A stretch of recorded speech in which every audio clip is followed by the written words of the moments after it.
Well, good afternoon.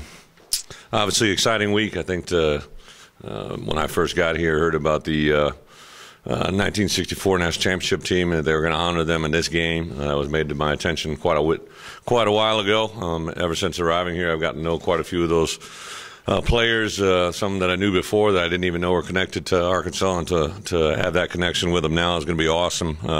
I think not just for the people that are involved, obviously, but for the fans too, to see the recognition of that and the accomplishments of that is really cool. A week in addition to obviously playing Alabama, getting a chance to come back to our home stadium. Obviously a sellout, first one I believe since I've been here, that should be very excited to be a part of. I think our kids will be pumped.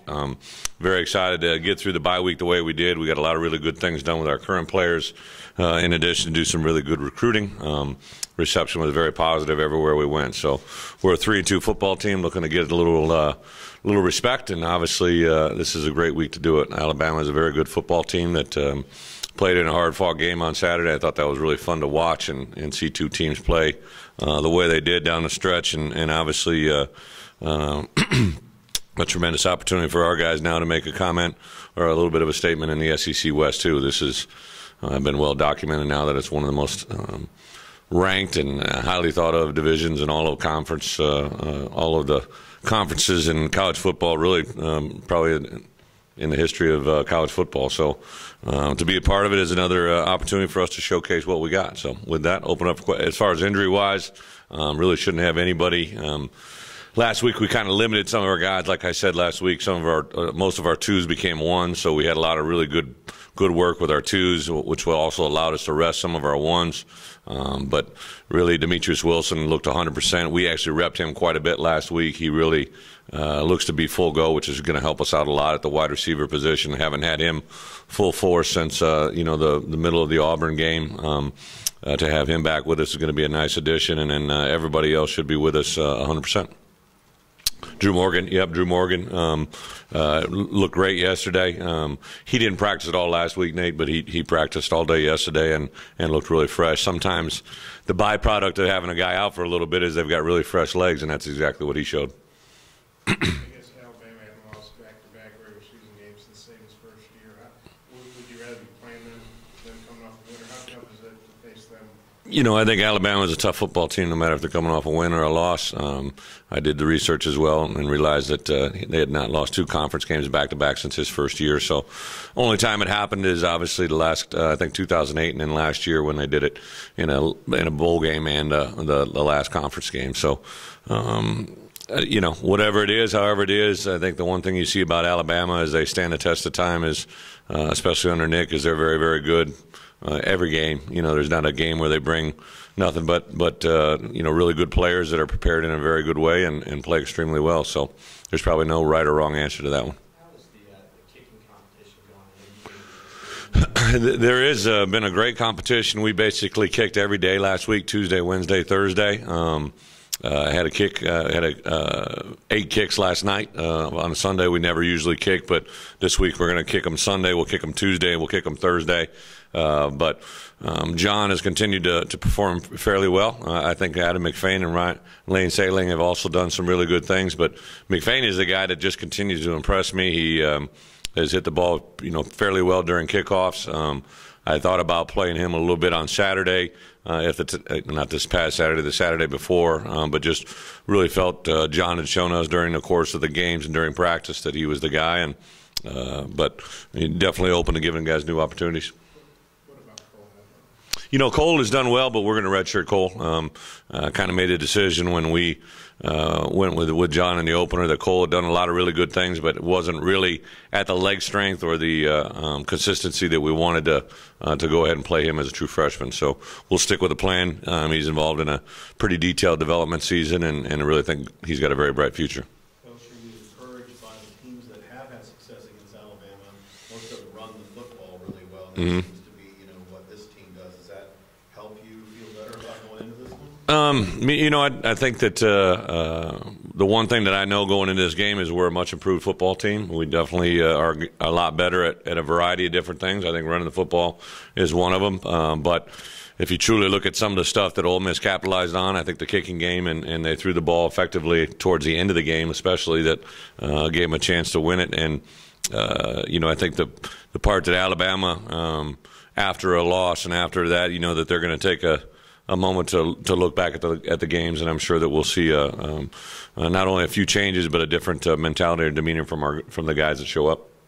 What do you think about being in New York? How that all turned out? It was good. It was a whirlwind.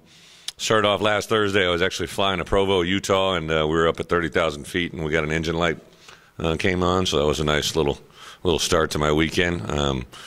We left right in the middle of that thunderstorm on Thursday, so had to do a different angle. We diverted because we were worried that the plane might be down for a little bit, so we diverted into Houston. Thankfully, everything checked out, and did a little bit of recruiting all over in the state of Texas on Friday. Got back late Friday night, saw a game in Waco late Friday night, and flew in and got here, and then took off early Saturday morning, and really hit the ground running. We got there about 10:15. I went right to the studio, and it was pretty cool. Actually, Houston was there, so it was kind of neat to see Coach Nutt before I went on, and he was awesome. Had a lot of really good people around me that made it enjoyable. It comes at you fast. I'd been on the set a couple other times at ESPN. I've been on the NFL Network for a draft day, but that one was intense. When they started doing highlights, first I realized I was going to play a couple teams that we were going to be talking about. So I really tried to remain Switzerland. I was very neutral in a lot of different environments. I think the only one that I made any comment in reference to was Utah and UCLA, and I bingo nailed that one. So maybe down the line I might have something open. Is there anything you thought you knew about the SEC that it turns out you don't know after this weekend? After this weekend? Not really. It probably reinforces what I believe coming in this league now more than ever is anybody can get anybody on any given Saturday. I do think football is cyclical, and you saw the rise, and a lot was made in the studio where I was at about the rise of Mississippi State and Ole Miss. But after playing them a year ago, you knew that they were a really good football team, and they're very well coached and continue to make strides. I think the home team advantage is very, very big in college football in general, but especially in the SEC. I think that was huge in some of the transition that happened here. Obviously, Jeff and the administrative decision to go to one game here, or one game in Little Rock, so we didn't have a couple over there.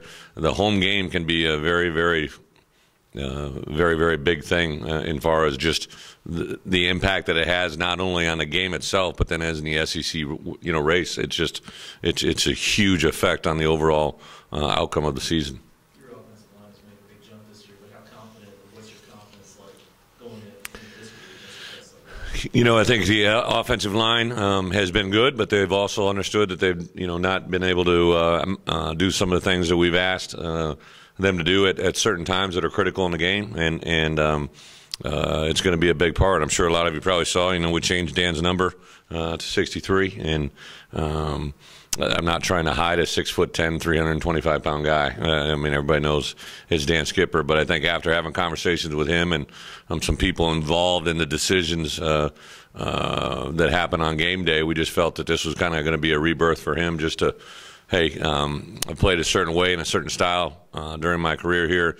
Now let's take the good of 76. Let's move him forward. Let's leave some of the things in the past that's brought negativity towards it, and let's move forward with a new number, and that's kind of what we're doing there. I think overall our offensive line, Sebastian Tretola has made a very, very nice jump at left guard, giving us some things there in the run game that's been very, very positive.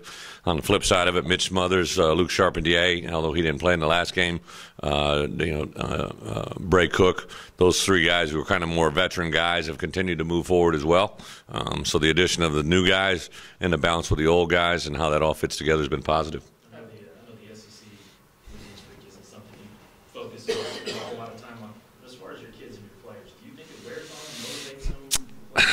motivates them? I really, that's probably a question for each kid individually. I'm not trying to run around it, but I do think that the focus on us now has been more about how we're playing in each individual game. We weren't worried about streaks and anything other than, that you have to answer the question. But if we were regressing or if we weren't moving forward, if there weren't so many positive things, I think it would become a bigger issue than it was or is. I know it's going to come to an end. It's just a matter of when it comes to an end is probably another question. That was one that was available. We got to be in numbers that are ineligible. So from 50 to 79, that's the range that we looked at, and I think 63 and 61 were open without anybody having to switch, and that's why I went with it. No, that was something I brought up. I actually kind of had it on the flight home. One of the biggest challenges I have as a head coach is trying to get inside the mind of an 18 to 22-year-old young man and what can make them move forward. I think if we wanted to dwell in the negativity, you can do that, or you can have an opportunity of learning and move forward. So I pitched it at Sam first. Sam seemed to think it was all right. I threw it at Dan. I said, no means you got to. I didn't. It's not a mandate by head coach. I really believe that when you have something to offer a young man, if you put it in the right way, that it's not a dictatorship. It comes across the right way. So I said, this is something I'm thinking about doing. You let me know. And after we had the conversation, he's like, Coach, I'm really open to it. I said, well, let me get a few numbers. Let's talk some options. I actually called home to his mom and dad just because I think Bridget and Ken Skipper are a huge part of who number 76, now 63 was, and I knew he'd count on him. I actually called Mom because I knew that's where he'd probably call first, and we have a great relationship, and she kind of liked the idea as well, so it was kind of full speed ahead. How do you see Alabama's being different offensively? Well, without a doubt, number 9 makes a huge difference. He's a guy that is very special athletically. He's very special in catching the football, and they've obviously discovered that. I think Lane, throughout the course of time, has been very, very good at matchups, so they use him in a variety of different positions. I think that overall their offense, especially you take the whole up-tempo, because at times they go up-tempo, which is obviously a huge change, but just the dramatic different use of the same personnel in different ways. So making 21 personnel look a couple different ways. Down in the red zone, they've done certain things that'll jump out to you a little bit as far as trying not only to maximize number 9 in the run game, but also let their quarterback have different options on every play. So they're different. How about defensively? It seems like they're probably going to be one of the more physical teams. Absolutely. They recruit in a certain fashion that allows them. Their linebackers are bigger and thicker traditionally more than other people. They run multiple fronts on third down, especially on third and long situations. They get very, very dynamic in what they're doing. Not unlike anybody else, but you can see that they're consistently just very, very good at fundamentals, pad level, square shoulders, tackling. The core values of what everybody probably should believe in defensively, they show up pretty clean. What's your take on Blake Sims, how he's played so far? Obviously felt well enough to win the starting job, and a very, I would say this, he brings a lot to the table, maybe more so than a year ago. They not obviously a very good quarterback and everything else, but he's got the ability to run, he's got the ability to pass, he's on the move a little bit. He's got a very, very dynamic player in number 9. Like I said, obviously they lost a running back, but they've got good running backs that allow them to have good run options as well. So I think they're using him very, very well. He's a senior, so he's got a lot of football, even though he may not have played quarterback. You know what I mean? Or is he a junior? I guess. But he's got a lot of football experience, which I think shows up when maybe the play breaks down. I think the definition of a great quarterback is someone that can make something out of nothing, and I think he has that ability. You said to watch teams after they play Arkansas, see how they perform next week. Not take anything away from Mississippi State. Yeah. It was funny in the studio. They asked me the question, like, Coach, you think we had it? And I said, I think we had a hand in it, but I'd rather have to win, and that probably sums it up. And by that I mean teams that as we win games here moving forward, as we hit a tough road like we did against A&M, I think the thing about our style of play offensively and defensively is it's very unique now. We can recruit to that. We can coach to that. We train for that, every day of the year, and we need to take advantage of the 4 quarters we have with everybody to get it done. But you will see over the course of time that teams that don't play like we do or kind of struggle or I should say maybe emphasize the finesse game a little more than the physical side of it will probably run into some bumps in the road after they play us. You see any psychological scars, just the 52-0 games in a row? Is that something you have to overcome? Oh, no, I thought you were going to ask questions about last week. I think people with the ability to reflect on what happened a year ago, other than just to look at a score and see where it is, aren't people that are usually moving forward.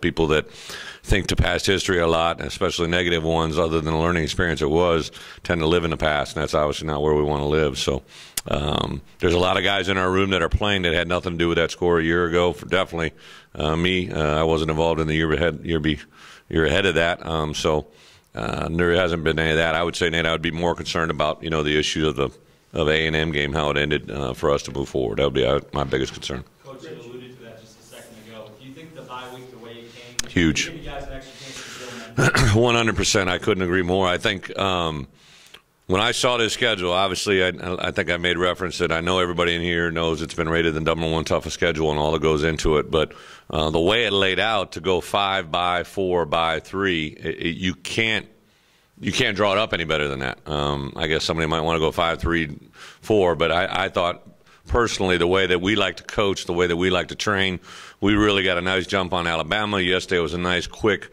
minute and 15, nice tempo, really crisp, really clean, high energy, very, very focused. That allows me now to make some adjustments. I just earlier this morning finished our Tuesday schedule. How we handle that will happen and adjust to our Wednesday schedule, but you would think we could be able to back off a little bit more physicality as well as a little bit of time to make our guys a little fresher on Saturday. Yeah, right after the game last year, I think I recall you saying that the team has to go into a game thinking they're going to win, and maybe that game last year they didn't. 1 year later, your team thinks the same. I do. I think the number one, I made reference, I think it was Paul Feinbaum asked me a question before, I don't know if it was A&M or somebody. I thought he asked a really good question, the fact that he said, Brett, what's one thing that you know as a head coach of your team that no one else really knows? People that follow your program, maybe the parents of your kids, and I just said without a doubt, it's the expectation for success from our guys. It has nothing to do more than they believe in what they're doing. They understand what we're asking them to do. I think they know the answers to a lot of questions before they even get asked, and that has been very, very prevalent to me. I would say, Tom, the asterisk that I would add to that is this: when we have a little bit of a bump in the road against a team that we are maybe not supposed to beat, and we're beating them thoroughly, or we're in a good situation, when something bad happens, then there's a little bit of the is this going to happen again? And this is when you got to buckle it up and forge forward more than ever. And hopefully that's a lesson learned that we're going into. How did that fourth quarter work you got last week? Yeah, some of our guys give a little too much information, but I did make note to our guys that a lot of the things that happened at the end of the A&M game were self-inflicted, whether it be communication breakdown, obviously a penalty here and there. So what we really try to do is we're ending every practice with what we call a perfect fourth quarter finish, where you just we're going to execute X number of plays offensively, defensively, and in rapid fire. Yesterday we did it with crowd noise added as well, even though we hope to have friendly crowd noise on Saturday. I wanted to add the stress of crowd noise to the element. So again, just trying to stress our guys a little bit physically and mentally at the end of a practice to try and emphasize. And what they basically do, we have a number of plays scripted, whether it be a 10 or 12-play script or a 16-play script. And if there's one breakdown in any one of those plays, we go back to the first play. So they have to complete that set of script with perfect execution without any doubt. So with that, I will give a plug for Saturday. I think if we could, in all phases, anytime we take the field and encourage loud sound and any way to make this place as loud as it can possibly be, I think 5 o'clock kickoff, everybody should have proper motivation to get in that stadium, be loud, and have a lot of fun with the environment. Hey, Brett, you referenced the 64 team, and you said you kind of know some specifically. Who were some guys maybe you got practice? Well, obviously the head coach, to get to know Coach Broyles coming in, and then I had no idea, all of the external, I've met Coach Switzer a couple times and all that goes into that. Jimmy and I had lunch. I reached out to him, and, it was cool to get a phone call from him last week, after the A&M thing. I was on a practice field in New Orleans, and he made reference that him and Bradshaw were watching I'm just picturing it, and watching the game Saturday in California, and when he's out there for his work, and he's talking about how close we were, and just a lot of positive, encouraging words there. And then obviously Jerry Jones last week to talk to the team and know that he's coming back to be a part of this whole thing. And then several other guys just in the community, but to have some guys of stature that our guys can relate to be coming to watch this weekend, I think is pretty awesome. Offensively,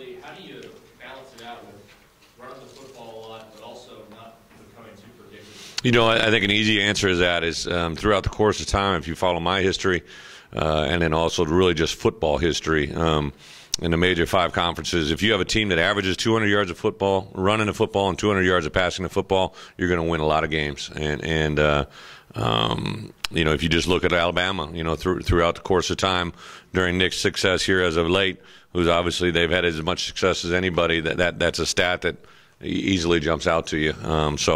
That's a way for me to balance. If I can average 200 running and throwing, I'd love 210. I'd really love 220. But those are very, very easy numbers that stand the test of time. What's that? Yeah, Andre practiced last week. Has no problem with his eye. Thank you. Yeah, he. At the time of it, it was very fortunate. He had bleeding immediately in his eye.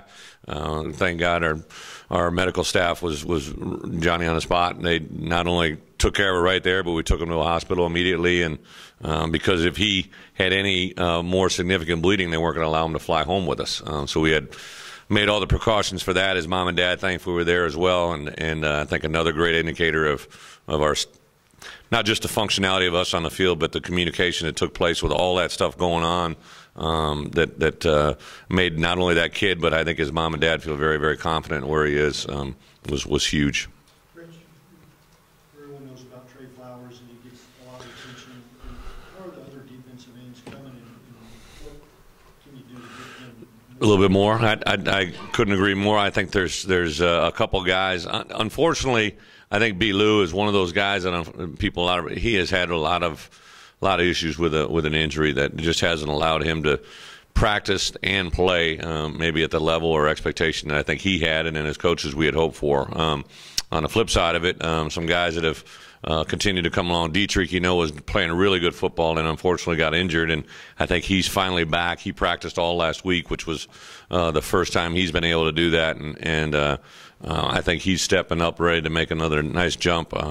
Jamichael Winston has been fun to watch him grow because he's playing both inside and outside.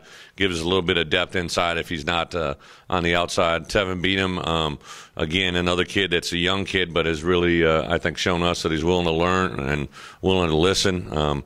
Anthony Brown, we tried him, and I think he's still got to come a long ways physically to help us out there out on the field and see where that can go. But those are a couple guys that we hope. And then Mitch Lavin came in last week, and that was his first week really back. So I'm excited to see him hopefully continue to move forward. Time for a few more, guys. Any tweak on the uniform this week? Fans are wondering about that. Yeah, there's one area that I would love to remain constant is our uniforms. So I will say this, and I'm not in control of that fully. So there were some things set in place before I was here, but the things to honor the 64 team in any way I think is going to be absolutely awesome. So I'm sure there might be a few mild moderations to our uniform, but no one really knows those until later this week. I do. I think they look pretty nice. Yeah, Bob.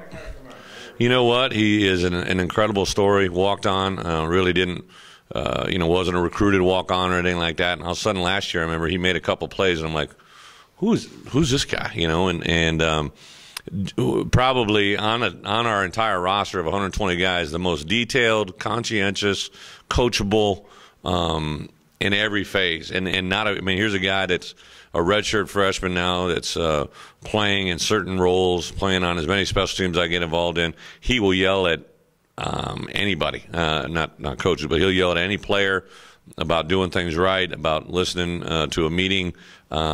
He's a young man with an incredibly bright future that really the only thing, he's just light in the pants. I wish I could loan him a couple of my pounds because really the only thing holding him back is truly the physicality and the size that he needs to play in this league, but a really, really exciting player for us.